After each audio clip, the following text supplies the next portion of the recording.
sont pas à la gloire de Dieu ont trouvé bon de dater la naissance de Noël. Donc je m'étonne que beaucoup d'églises puissent fêter Noël. Les églises évangéliques fêtent Noël. Alors on fait des concerts, on fait des spectacles pour les fêtes de Noël. Bon, que Dieu les bénisse. Mais l'Écriture ne dit pas que le 25 décembre, c'est la date de naissance de Jésus. Amen. Mais ce matin, ce n'est pas du tout le sujet de la méditation que le Seigneur a mis sur notre cœur. Ce matin, nous allons parler d'une chose qui est complètement différente. Et je voudrais vous poser une question. Le Seigneur va vous poser une question, va vous interpeller sur votre vie ce matin, en vous disant, êtes-vous ce matin des chrétiens résolus, décidés et déterminés? C'est important ça. Je répète la question. Sommes-nous des chrétiens, je me mets dans le lot avec vous, résolus, décidés, déterminés? C'est important ça. Et c'est pour ça que je fais chanter le cantique là de Daniel. Parce qu'on va voir qu'un des meilleurs exemples de la parole du Seigneur est Daniel. C'était un chrétien résolu, décidé et déterminé. Amen. Amen. Sommes-nous donc ces chrétiens-là ce matin? On va parler de résolution, de décision et de détermination. Est-ce que quand vous êtes venu là ce matin, vous êtes déterminé à recevoir un mot de Dieu dans votre cœur et déterminé à repartir béni? Amen. Vous êtes venu chercher une bénédiction. Donc vous êtes déterminé pour recevoir cette bénédiction. La meilleure image que nous pouvons avoir dans la parole est donc cette image de Daniel dans la fosse au lion. Il a été déterminé toute sa vie, pas une heure, pas une seconde, pas un moment donné de sa vie. Il a été déterminé toute sa vie depuis sa jeunesse. Il est entré à Babylone. Il a décidé de ne pas toucher au mets impur de Babylone. Et jusqu'à la fin de sa vie, il est resté fidèle au Seigneur. Et on le verra un jour dans la gloire. Amen. Amen. Si nous sommes déterminés à rester fidèles au Seigneur, malgré les mets du monde qui nous entourent, nous verrons Christ dans sa gloire. Alléluia. Et donc on va lire un passage ensemble qui se trouve tout simplement dans le psaume 56. Nous allons le prendre ensemble. Psaume 56, versets 13 et 14. Vous êtes avec moi? Psaume 56, versets 13 et 14. Regardez bien ce que nous enseignent ces deux petits versets. Ô Dieu, alléluia, il est là ce matin, hein? Ô Dieu, je dois accomplir les vœux que je t'ai faits. Je t'offrirai des actions de grâce, c'est-à-dire des remerciements. Car tu as délivré mon âme de la mort, tu as garanti mes pieds de la chute, afin que je marche devant Dieu à la lumière des vivants. On le relit une deuxième fois, si vous voulez, pour bien comprendre l'introduction du message. Ô Dieu, je dois accomplir les vœux que je t'ai faits. Je t'offrirai des actions de grâce, c'est-à-dire des remerciements, car tu as délivré mon âme de la mort. Tu as garanti mes pieds de la chute, afin que je marche devant Dieu à la lumière des vivants. Amen. David, dans ce psaume, dit « Ô Dieu ». Ah Seigneur, ce matin. Là, nous sommes à la bonne place pour dire « Oh Seigneur, ce matin, je dois accomplir les vœux que je t'ai faits. Je dois accomplir, ça veut dire je dois réaliser les promesses que je t'ai faites. » Est-ce que ce matin, en faisant un court bilan, tu t'aperçois que tu as réalisé les promesses que tu avais faites à Dieu, ou il t'en reste à faire? Il t'en reste à accomplir. Vous savez que dans la Bible, la parole de Dieu, il y a des grands hommes qui ont été guidés par des promesses. Amen. soit par des promesses de la Bible, soit par des promesses qu'ils ont faites à Dieu. Mais néanmoins, ces promesses-là les ont conduits, les ont dirigés à ce qu'ils ont accompli. Plusieurs grands hommes de Dieu ont donc été dirigés par des vœux. Appelez ça comme vous voulez. Je dois, c'est David qui parle dans ce psaume, je dois accomplir les vœux que je t'ai faits, les promesses. As-tu été toujours fidèle aux promesses que tu as faites à Dieu? Bonne question. Bonne question. Est-ce que vous avez tenu les promesses que vous avez dites au Seigneur? Quand le Seigneur est venu trouver un jour sur votre route votre cœur vilain, votre cœur tout noir, qu'il a plongé sa main d'amour dans votre cœur, qu'il vous a interpellé, qu'il vous a arrêté sur le chemin du monde et qu'il vous s'est fait connaître à vous, qu'il a touché votre esprit, votre cœur, votre être entier, qu'il vous a transformé, qu'il vous a régénéré. Vous avez dit à ce moment-là, ah Seigneur, si tu fais ça pour moi, je te suis. C'est ce que j'ai fait moi. Par intérêt, à la base, quand je me suis converti. Mais j'ai tenu mes promesses. Et aujourd'hui, on est ce qu'on est. Mais beaucoup de gens disent, ouais Seigneur, si tu guéris un tel, si tu me guéris, si tu fais ça, si tu fais ci, si tu fais ça, je te suivrai. Et on s'aperçoit que 2 ans après, ils ont eu la guérison, ils ont obtenu ce qu'ils voulaient de la part du Seigneur, et les promesses ne sont pas tenues. Beaucoup trop de chrétiens sont comme ça aujourd'hui. Chrétiens entre parenthèses, on va le voir ensemble. Cela veut dire que l'on doit être conduit, aujourd'hui, on doit être conduit par des engagements que l'on a faits au Seigneur. Nous ne pouvons pas être uniquement des auditeurs oublieux. Beaucoup de gens entendent la Bible, mais quand ils rentrent chez eux, ils ont oublié ce que la Bible leur parlait. Beaucoup trop. On doit être des gens engagés. Êtes-vous engagés avec le Seigneur? Nous devons être des gens engagés. Pourquoi? Parce que la Bible dit que votre oui soit oui. On ne revient pas là-dessus. Et quand vous parlez, je vais même sortir un petit peu du sujet, je l'ai dit souvent à des prédicateurs contradicteurs ou des gens qui étaient contradicteurs, attention quand tu parles. Quand tu parles de la parole du Seigneur à un autre chrétien ou à un inconverti, peu importe, mais quand tu parles et que tu te dis chrétien, tu parles à ton interlocuteur, mais tu parles à Dieu. Souvent même, on croit parler de la part du Seigneur. La Bible dit dans le livre des Proverbes que l'homme ou la femme est esclave de la parole qu'il a prononcée, mais il est maître de celle qu'il n'a pas dite. Est-ce que vous comprenez? Ça veut dire que des fois on parle, c'est sorti, mais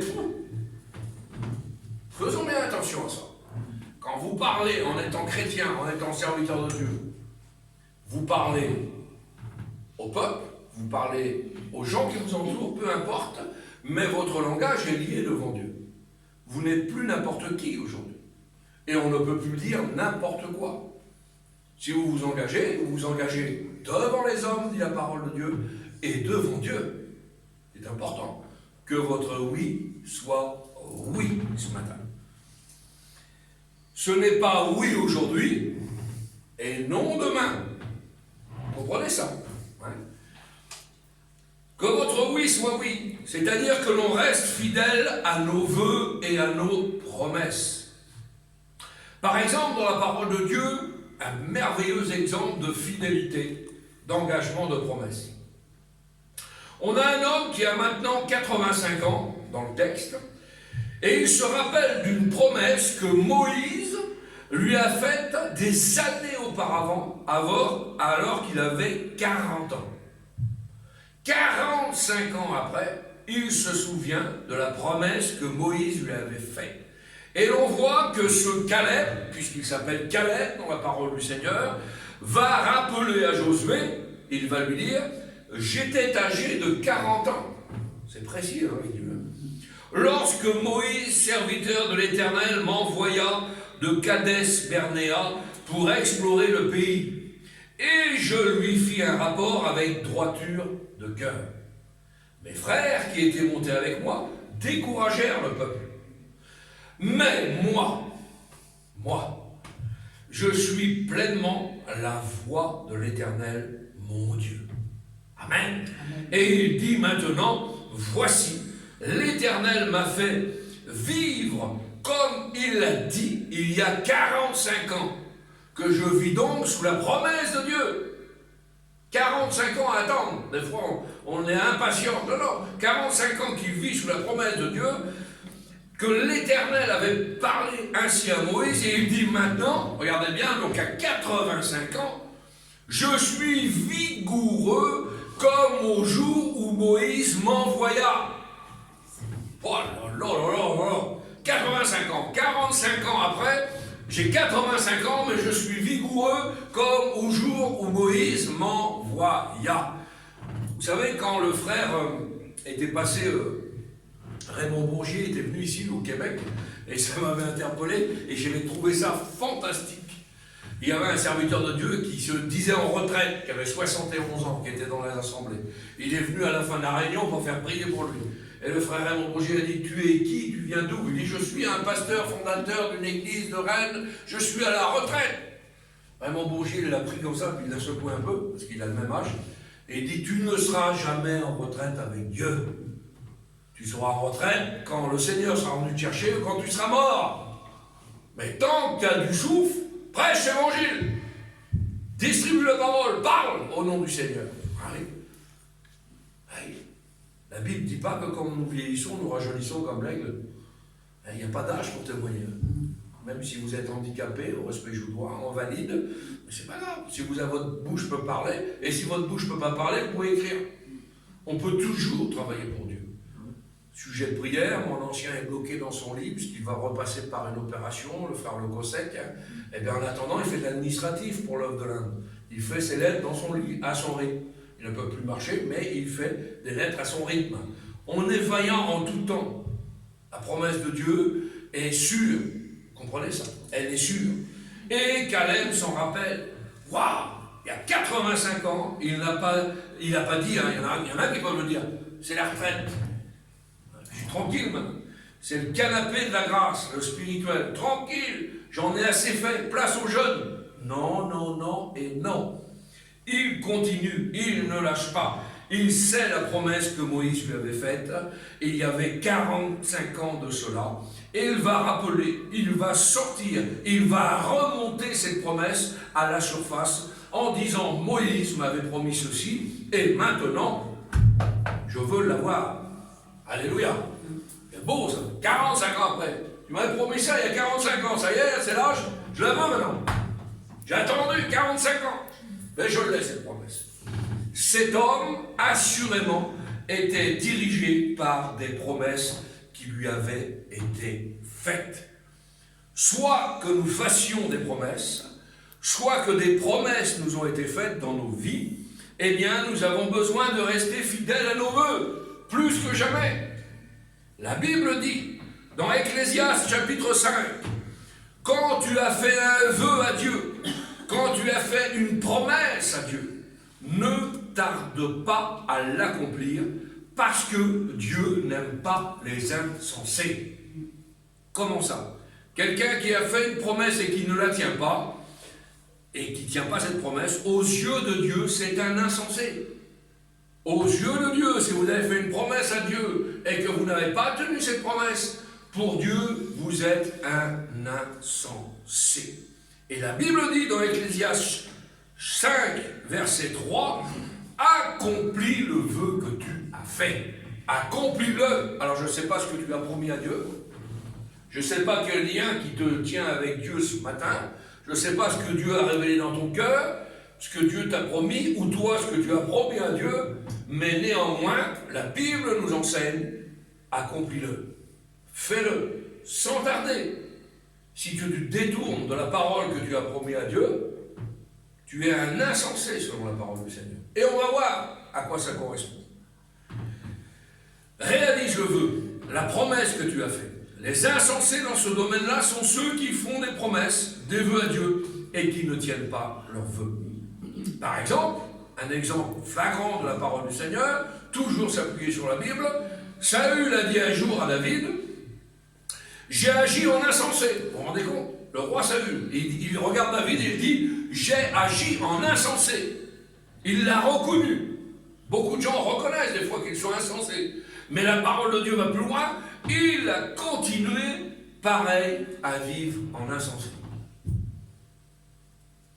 Qu'est-ce qui est arrivé à Saül? Il est mort comme un insensé. Par sa propre épée. Il s'est suicidé. Il s'est suicidé tout seul. Un insensé n'a pas de sens à sa vie. Vous vous rendez compte? Il est mort par sa propre épée. Vous vivez insensé, vous mourrez insensé. La Bible est claire. L'insensé dit aujourd'hui dans son cœur, il n'y a pas de Dieu. Ah, il y a plein de gens comme ça. Il n'y a pas de Dieu. Dieu ne punit pas. Évidemment, c'est totalement insensé. David, lui, s'est écrié « Ô Dieu !» Nous l'avons vu dans le texte d'ouverture de la parole. « Ô Dieu, je dois accomplir les vœux que je t'ai faits. Je t'offrirai des actions de grâce, des remerciements. » Parce que quand on promet quelque chose, après, il y a l'action qui vient derrière. Si demain, je promets à ma soeur, je vais te visiter, je vais te dépanner, je vais trouver une solution, et que ça reste comme ça des mois, compliqué. Je dis, je fais. Comprenez ça? Hein? Et celui qui est le plus fidèle dans cette parole-là, c'est Dieu lui-même. Il dit ce qu'il va faire, et il accomplit ce qu'il a dit. Mais nous, des fois, en tant qu'humains, c'est compliqué. Ouais, je passerai, je dépannerai. Ah ben j'ai oublié. Non, pas toujours. Pas toujours. Des fois, il y a notre part, bien sûr. Amen. Amen. Si nous sommes vraiment soucieux de faire des progrès, de vouloir faire nos propres progrès, si nous sommes intéressés à notre croissance personnelle spirituelle, si l'on veut recevoir des forces nouvelles, si on veut recevoir une joie nouvelle, toute fraîche, n'ayons pas peur de faire certains vœux, de prendre certains engagements. Efforcez-nous d'être fidèles à nos vœux.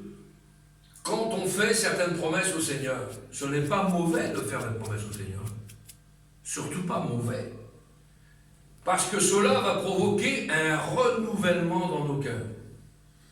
Quand vous faites des promesses à Dieu, c'est un principe même de croissance spirituelle. Vous voulez croître spirituellement. Donc vous voulez vous améliorer avec Dieu. Quand on fait un vœu au Seigneur, ça provoque un renouvellement dans nos cœurs. Si un jour vous faites une promesse et qu'il y a échec, vous n'avez pas tenu votre promesse, que faire? Ça arrive. Eh bien, ce que nous devons faire, c'est tout simplement s'humilier devant Dieu. Demander pardon à Dieu. Repentons-nous devant le Seigneur. Et recommençons, et ainsi nous garderons sous nos regards les résolutions, les engagements qui seront présents à notre esprit. Et ces résolutions, ces décisions, ces déterminations feront que nous serons toujours en harmonie avec la bénédiction du Seigneur. Engageons-nous envers l'agneau de Dieu ce matin. Engagez-vous. Important ça. Engagez-vous. Beaucoup trop de chrétiens aujourd'hui viennent comme des religieux. On s'assoit, on passe une heure, on repart, on est des chrétiens, on est bien, on n'a besoin de rien de plus. Non! La Bible dit, sans sanctification, nul ne verra le Père. Il faut aller plus loin, marcher de progrès en progrès. Tu sais pas chanter, tu vas apprendre. Tu sais pas prier à haute voix, tu vas apprendre. Tu veux pas témoigner, tu vas apprendre. Mais fais la promesse à Dieu que tu vas faire cet effort, et le Seigneur fera le reste. Mais si tu restes assis sur une chaise, 3 réunions par semaine, 5 réunions par semaine, 7 réunions par semaine, mais qu'il n'y a pas de progrès dans ta vie spirituelle, tu es un triste chrétien. Et la Bible est claire. La sanctification, c'est marcher de progrès en progrès. S'il n'y a pas de progrès dans ta vie spirituelle, tu chutes. Vous avez compris ça? Il faut qu'il y ait du progrès, il faut que vous portiez du fruit. On l'a vu dimanche dernier. On reconnaît un chrétien qui porte du fruit. C'est important ça. Est-ce que vous êtes des chrétiens qui portez du bon fruit ou du mauvais fruit? Êtes-vous une source de bénédiction pour votre entourage ou êtes-vous une source de malédiction pour votre entourage? Parce qu'aujourd'hui, je m'excuse, quand je vais visiter certaines personnes qui ne sont pas là, mais ça m'arrive d'aller voir plein de chrétiens, et il y a des fois, les gens ils disent, lui, au sein du foyer, on ne sait même pas si c'est un chrétien. Il se revendique chrétien, il va à la réunion, il va à l'église, il fréquente les assemblées, mais sa vie, elle est creuse. Même son propre entourage ne sait pas qu'il est converti. Un converti, ça se voit. Quelqu'un qui a reçu, ça se voit. Un chrétien, ça se voit. Il est porteur de lumière. Alléluia. On va prendre un exemple tout simple. Et ça, c'est valable dans tous les pays, donc ça tombe bien. Que ce soit en Roumanie ou en Haïti ou ce que vous voulez, dans tous les pays du monde, c'est la même chose. L'armée, la Bible dit, soyez des soldats pour Christ. Amen. Amen. Vous êtes des soldats pour Dieu. Amen. Bon. Eh bien, laissez-moi vous dire que dans l'armée, il y a une grande différence entre quelqu'un qui est appelé et quelqu'un qui est engagé. Pourquoi? Parce qu'un appelé, il a l'obligation de faire son service militaire. Donc il y va mode détente. Vous comprenez? Ah ouais. Moi, j'ai été appelé, et après, j'ai signé un service long. Parce que, voilà, c'était comme ça dans mon esprit à l'époque. Mais il y a une différence entre être appelé et être engagé. Quelqu'un qui est appelé, c'est la loi. Il faut qu'il fasse son temps d'armée. Mais il fait dans quelles conditions? Puisqu'il n'a pas tellement goût, il n'a pas vocation dans son cœur à faire cette armée. Il y va parce que c'est une résolution. On est soumis aux autorités, donc on le fait par obligation. Mais quelqu'un qui s'engage, c'est quelqu'un qui a l'envie, c'est quelqu'un qui signe un contrat moral avec l'armée. C'est quelqu'un qui veut faire ça. Ça lui plaît. Vous comprenez? Et la Bible dit qu'il y a beaucoup d'appelés et peu d'élus. Les élus, c'est les engagés, hein. C'est pas les appelés. Vous comprenez ça? Alors faisons bien attention à ça. Un appelé est souvent obligé alors qu'un engagé a signé, c'est sa volonté même. C'est autre chose. Il a l'envie d'eux, la volonté d'eux. Et dans la vie chrétienne, c'est la même chose. Nous devons avoir la volonté d'eux. C'est la sanctification. Je vous ai parlé de la sanctification. Je vous ai prêché sur la sanctification. La croissance d'un chrétien, c'est la sanctification. Sans la sanctification, nul ne verra le Père, ça veut dire zéro. Si vous êtes du 1er janvier au 31 décembre, chrétien qui, toujours avec sa petite routine spirituelle, remettez-vous en cause. Hein. Il faut progresser, il faut être engagé dans une église, engagé dans une œuvre, engagé dans la prière, engagé dans tout ce que vous voulez, mais il faut être engagé pour Dieu. Quelqu'un qui s'engage ne peut reculer, ne peut dire « je vais démissionner ». D'ailleurs, pour le baptême, frères et sœurs, quand vous êtes engagés par les eaux du baptême, quand vous avez été plongé dans ce baptistère, je ne sais pas comment on vous a formulé la chose, mais la Bible est claire. Nous nous engageons pour les bons jours, mais pour les mauvais jours. Et le mot qui est prononcé, c'est engagement. Pas trempé. Beaucoup de chrétiens sont trempés dans l'eau, on les ressort, et derrière, on voit le fruit. Quelqu'un qui s'est engagé avec Christ. Le symbole même du baptistère, c'est ça. C'est ensevelir l'ancienne créature pour ressortir une nouvelle créature en Christ. Tout ce qui était derrière vous est abandonné. Vous êtes devenus des nouvelles créatures en Christ. Vous allez porter du fruit. Le baptême ne sauve pas. Mais le baptême est la signature de l'engagement que vous avez pris avec Christ. Vous avez compris? C'est une obligation, c'est un élan de foi. C'est quelque chose en plus, vous en voulez plus. Ah oui, moi tant que je n'étais pas baptisé, mais que j'avais donné mon cœur à Dieu, j'étais triste le dimanche de ne pas pouvoir prendre ma Sainte Seine parce que je n'étais pas engagé par les eaux du baptême. Ça me pesait, ça me coûtait. J'avais envie d'aller plus loin. Donc c'était un engagement, une volonté de. J'en voulais plus. Et en vouloir plus, c'est s'engager. Quand on est engagé par les eaux du baptême, quelle beauté! Quand on peut prendre le Saint-Repas avec nos frères et sœurs, c'est une joie dans notre cœur, c'est une joie dans nos entrailles entières. C'est une volonté de, c'est l'engagement. Mais aujourd'hui, malheureusement, nous voyons que beaucoup de chrétiens, devant les obstacles, devant les tentations, devant Satan, devant toutes ces choses-là, nous avons pris l'engagement de le suivre, mais nous devons dans ces moments-là agir comme Daniel à Babylone. C'est pour ça qu'on a parlé de Daniel. La Bible dit, regardez ce que dit la Bible sur Daniel. Il résolut dans son cœur de ne pas se souiller. Il a résolu dans son cœur de ne pas se souiller. C'est une résolution, une décision mûrement réfléchie. C'est pas un truc à la mode. C'est pas un sentiment, un frisson, une émotion. Non, il a résolu dans son cœur de ne pas se souiller. C'est une résolution ferme, prise avec son intelligence. Quoi qu'il arrive, de ne pas dériver du service de son Dieu. Est-ce que vous êtes des chrétiens comme ça ce matin? Merveilleux! Si vous avez pris dans votre cœur cette résolution de ne pas dévier de la route que Christ vous trace, alors vous êtes dans le plan de Dieu. Sinon, laissez-moi vous dire que malheureusement, vous n'êtes pas dans le plan de Dieu.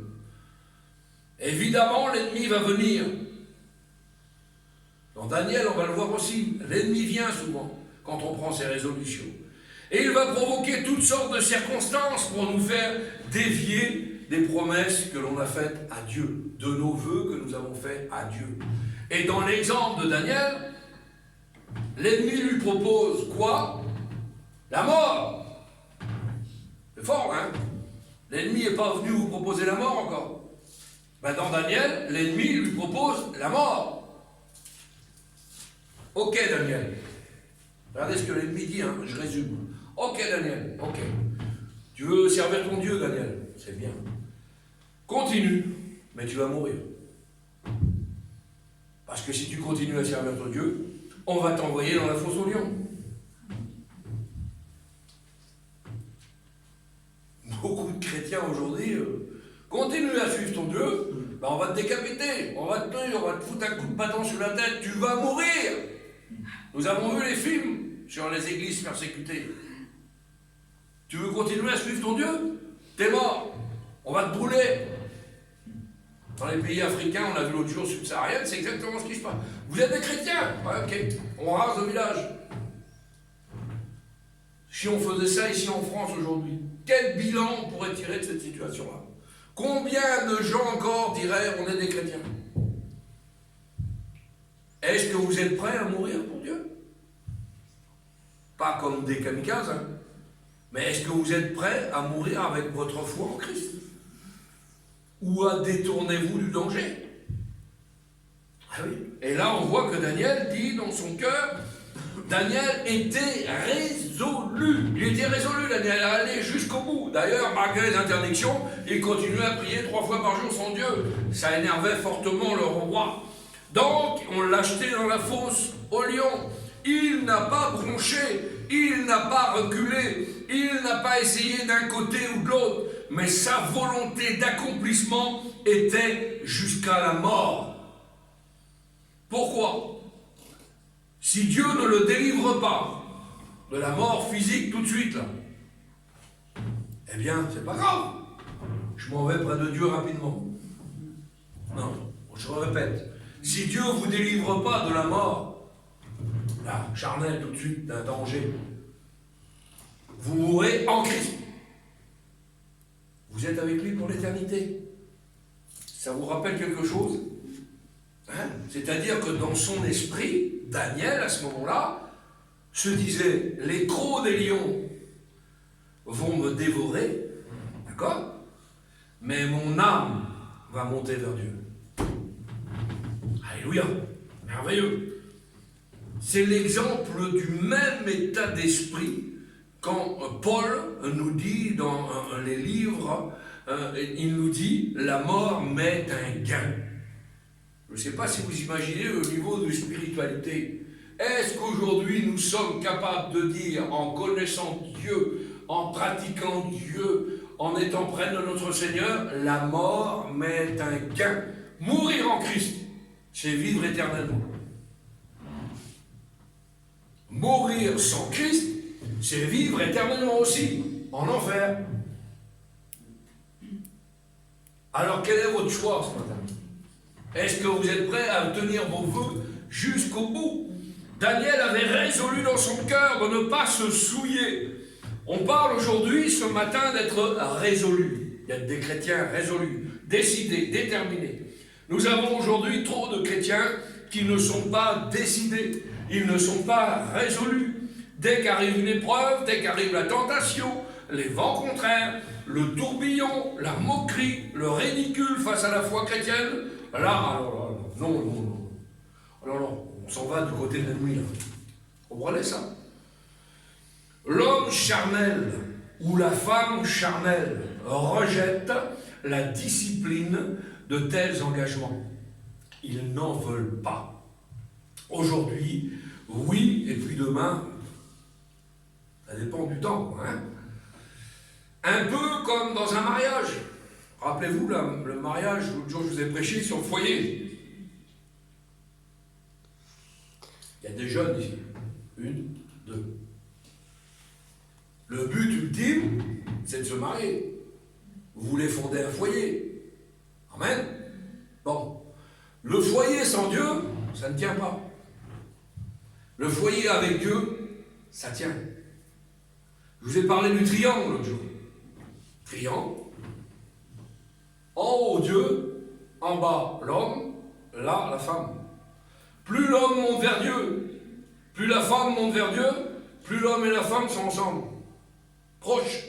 Plus vous montez vers Dieu, plus vous êtes proches. La Bible appelle ça la corde à 3 fils. L'homme, la femme et Dieu. La corde là est incassable. Mais si vous avez tressé, si vous avez tissé une corde à 2 fils, ça casse très facilement. Parce que Dieu n'est pas le centre du foyer. Important ça. Hein, on l'avait vu ça. Merveilleux. Alors ils sont ballottés un peu comme les flots de la mer. Beaucoup de chrétiens aujourd'hui veulent être libres. Ah oui? C'est la grande mode ça en ce moment.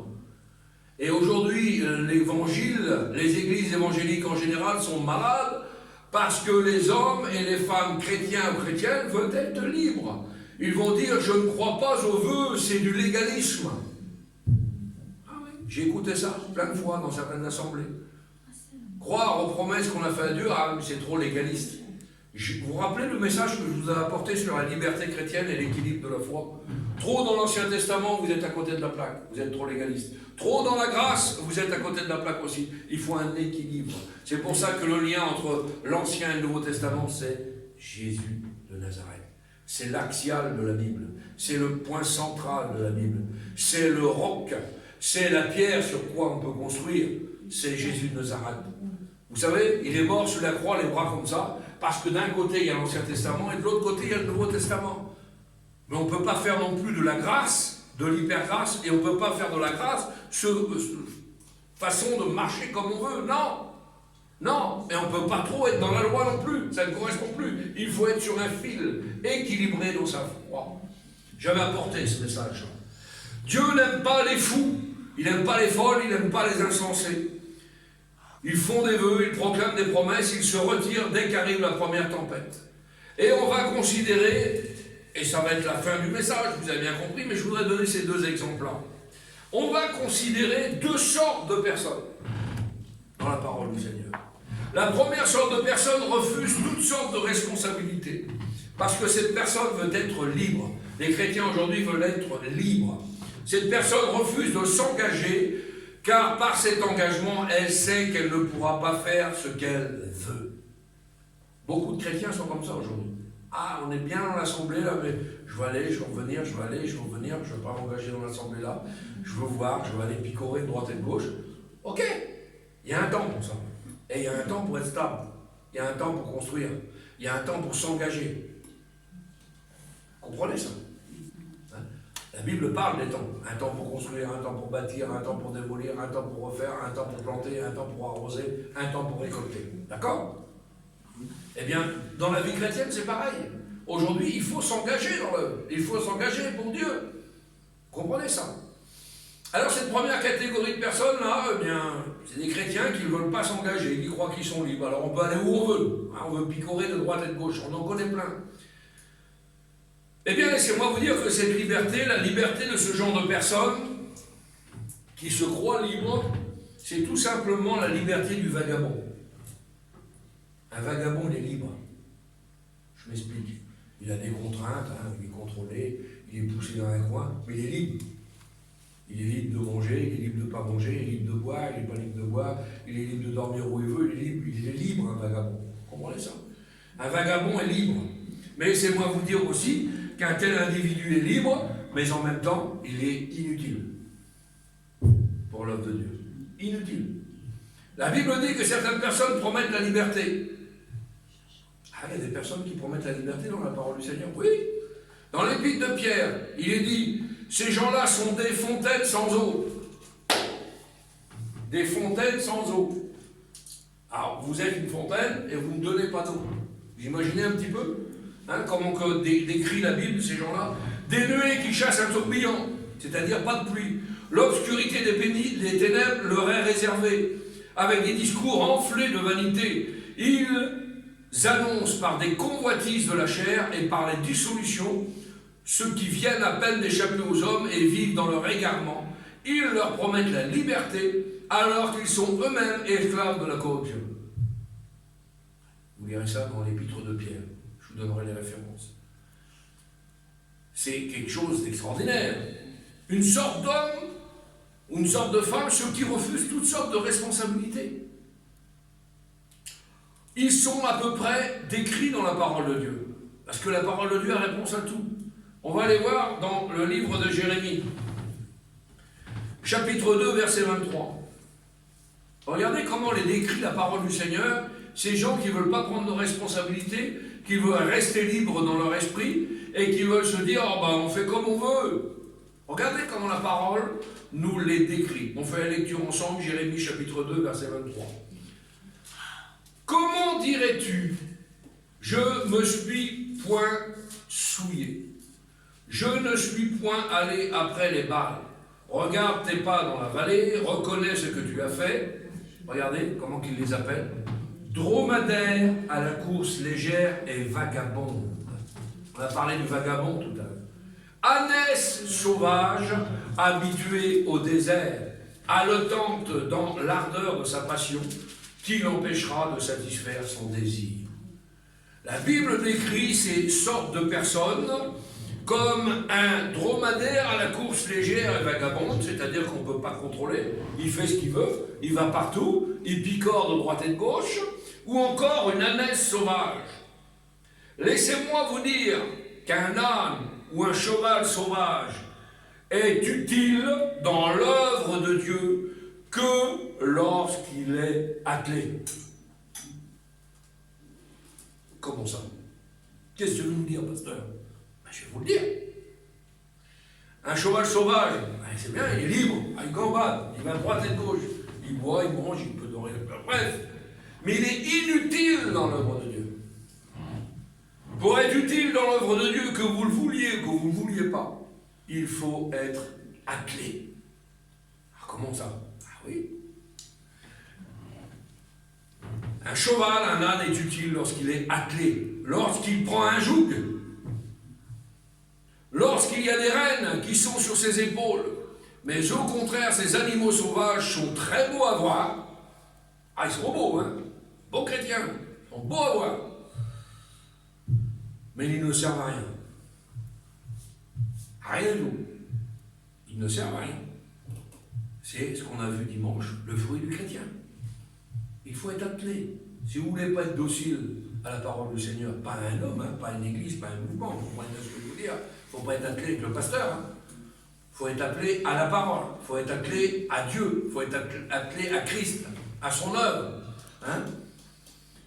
Trop de chrétiens ont la course légère, frivole, on va de droite et de gauche. Aujourd'hui, on est perturbé avec ça. On a du tourisme évangélique. C'est quelque chose d'extraordinaire. Il faut être attelé. Laissez-moi vous dire que la Bible dit qu'il est doux, mon joug. Ce n'est pas un joug de contrainte. Ah oui. On va le voir après. Et la deuxième sorte de personnes que l'on va voir sont des personnes et des gens qui s'engagent avec Dieu. Quelle différence! Cette catégorie de personnes est une catégorie de personnes qui sacrifient leur liberté personnelle pour l'engagement. Amen. Si j'écoute ma chère, je vous donne mon exemple en moi, comme ça je ne choque personne. Si j'écoute ma chère, je ne me lève pas, je reste devant ma télé, je vaque à mes occupations, je fais un peu de loisirs. Il y a des chrétiens aujourd'hui qui ne sont pas au culte parce que la chasse est ouverte. Alors dans notre peuple, moi je parle dans notre peuple, hein. Serviteurs de Dieu, on loupe la réunion et la chasse.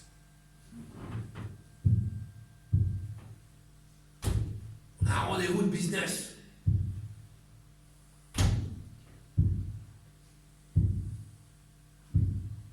Compliqué ça, non? On sacrifie les libertés personnelles pour l'engagement, l'assurance du travail bien fait de cet engagement avec Dieu. Amen. Ah, il y aurait plein de choses à faire. Hein. Bah oui, mais je suis un chrétien fidèle et je sais que j'ai promis quelque chose à Dieu. Je suis engagé, quelle différence à être appelé. Je suis engagé avec Dieu, donc je me force. Je fais parce que je sais qu'au bout, il va y avoir la bénédiction. Il pourrait lui aussi avoir la liberté d'un vagabond, hein.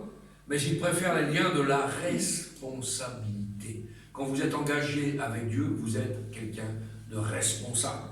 Ils sont dans les liens de Jésus-Christ et de la responsabilité.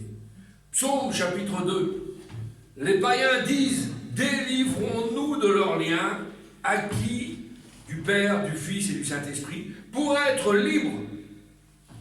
Regardez un petit peu. Ça, c'est les ânesses vagabonds. Ça, c'est les dromadaires sauvages. Et nous avons besoin d'être résolus, décidés et déterminés ce matin. D'être non pas des chevaux sauvages, mais d'être des chevaux du roi. Alléluia. Amen. Vous voulez être un cheval sauvage, une ânesse sauvage ce matin, ou vous voulez être un cheval du roi? Ben moi, je veux être un cheval du roi. Je veux être attelé au roi, attelé à la charrue du roi, travaillant pour le Seigneur. Alléluia. Dans le domaine spirituel, il y a beaucoup de vagabonds, d'aventuriers, d'ânesses sauvages, de saumons sauvages. L'apôtre Paul se gardait évidemment de tout ce genre de personnes. Et il déclarait lui-même, moi donc, l'apôtre Paul, moi donc, je cours, non pas comme à l'aventure, regardez bien ce que dit l'apôtre Paul, non pas comme quelqu'un de sauvage. Non, Paul n'était pas un aventurier. Laissez-moi vous dire que les aventuriers de l'Évangile, on n'en a pas besoin dans l'Église. Il y en a beaucoup. Hein, vous allez comprendre. N'était pas un aventurier. Et dans l'Église, nous n'avons pas besoin d'aventuriers. Nous n'avons pas besoin d'un ânesse sauvage habitué au désert. Au désert, excusez-moi. Ils font ce qu'ils veulent. Ils vont gambader de droite et de gauche. Non. Ils ne sont pas disciplinés. Non pas à une Église, mais à Christ, tout simplement. Parce que si nous suivons la volonté de Christ, nous sommes engagés, nous sommes fidèles, nous avons, alors avec des libertés pour le travail pour Dieu, vous comprenez ce que je veux dire? Mais néanmoins, on doit être comme ça. Mais quelqu'un qui est fou, je viens pas. C'est la Bible qui déclare comme ça, c'est pas moi. Soit on est d'accord avec la parole de Dieu, soit on n'est pas d'accord avec la parole du Seigneur. N'ayons pas peur d'être attelés au Seigneur ce matin. Car la Bible déclare, prenez mon joug sur vous. Car mon joug est doux et mon fardeau léger. Alléluia. Ces commandements, va dire l'apôtre Jean, ne sont pas pénibles, pas difficiles. La vie chrétienne n'est pas pénible.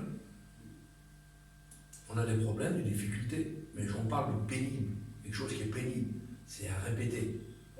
La vie chrétienne n'est pas pénible, c'est la meilleure vie, la plus joyeuse, la plus agréable, la plus enthousiasmante qui puisse exister sur cette terre. Vivre sans Dieu, quelle angoisse.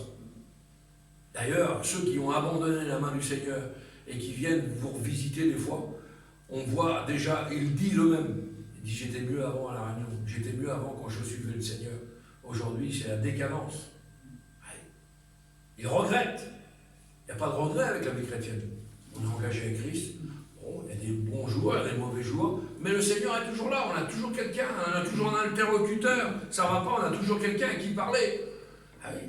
Mais la vie sans Dieu. Et malheureusement, les vagabonds n'écoutent pas la voix du Seigneur. Et dans Ésaïe, la prophétie qui est déclarée en disant, regardez bien, il éveille le Seigneur chaque matin. Il éveille mon oreille pour que j'écoute. Donc ce matin, j'espère que vous êtes en mode écoute. Vous voyez, sur les portables, on a des modes d'avion, on peut zapper, ou des modes couper le son. Là, ce matin, j'espère que vous êtes en mode écoute. Amen. Alléluia. Parce que j'écoute exactement comme écoutent les disciples, ni plus ni moins. Les disciples, normalement, sont assis au pied du maître, comme les apôtres sont assis au pied de Jésus. Et Jésus les enseignait. Et nous avons besoin chaque matin d'écouter la parole du Seigneur. Chaque matin. La Bible dit, il éveille, dit la Bible. Il éveille chaque matin mon oreille. Quelle beauté! Quand vous êtes attentif, quand vous vous levez le matin, vous avez passé 8 heures de sommeil agréable dans les bras du Seigneur, un ange a veillé sur votre nuit, et le matin vous vous levez, hop! Non! Et écoutez déjà dès le matin ce que le Seigneur veut vous dire. Parce qu'il vous parle sans cesse, le Seigneur. On ne l'écoute pas toujours parce que c'est nous qui avons fermé les rideaux. Vous comprenez ça? Mais le Seigneur, lui, il veut toujours communiquer avec sa créature. Donc il éveille la Bible chaque matin mon oreille. Normalement, le Seigneur doit nous parler régulièrement. Est-ce que le Seigneur vous parle régulièrement? Amen. Est-ce qu'il vous interpelle régulièrement? Amen. Est-ce que quand vous priez, vous êtes en communion avec Dieu? Est-ce qu'il y a une barrière ou une opposition? Est-ce que vos prières ne dépassent pas le plafond? Il y a peut-être un problème. Alors que nous avons passé une bonne nuit de repos, nous devrions dire, parce qu'il te l'a promis, et attend sa promesse. Mais si tu es un chrétien vagabond, une ânesse sauvage, un dromadaire avec une démarche un peu comme tu veux, eh bien, ces gens-là, la grâce est devenue une liberté. Ne faites jamais de la grâce, nous sommes sauvés par grâce, nous avons reçu la grâce dans nos vies, mais ne faites jamais de la grâce une liberté pour vivre selon la chair. Votre Paul qui nous dit ça. C'est merveilleux. Jésus m'a sauvé. Alléluia. Amen. J'ai été libéré. Merci Seigneur. Ah oui, oui. Mais ces gens-là, ces vagabonds-là, changent la grâce de Dieu en dissolution. C'est grave ça. Ouais. Ils se basent sur un verset de l'apôtre Paul. Et vous savez ce que c'est ce verset? Le péché abonde, la grâce surabonde. Je l'ai écouté plein de fois ça. Ah, et là où il y a le péché, il va y avoir une grâce monumentale. Ah oui. Mais ne fais pas de ce verset à l'inverse, de pouvoir pécher pour avoir une surabondance de la grâce. Ça ne marche pas comme ça. Il y a des conditions à remplir pour vivre avec Christ, une fois que tu as donné ta vie à Christ. Alors la grâce surabonde, allez-y, la grâce est tellement de chou. Faut aller au-dessus de tout, la grâce, ça pardonne tout, Dieu pardonne tout, Dieu voit tout, Dieu connaît tout. Ah oui, oui, c'est pas comme ça. On va faire une dernière lecture ensemble. On va aller dans le livre de Romains. Regardez ce que nous dit le livre de Romains. Et on va conclure là-dessus. C'est quelque chose de merveilleux. Alléluia. Alléluia. Et on va conclure le message sur cet évangile de Romains. Vous allez voir un petit peu comment c'est beau.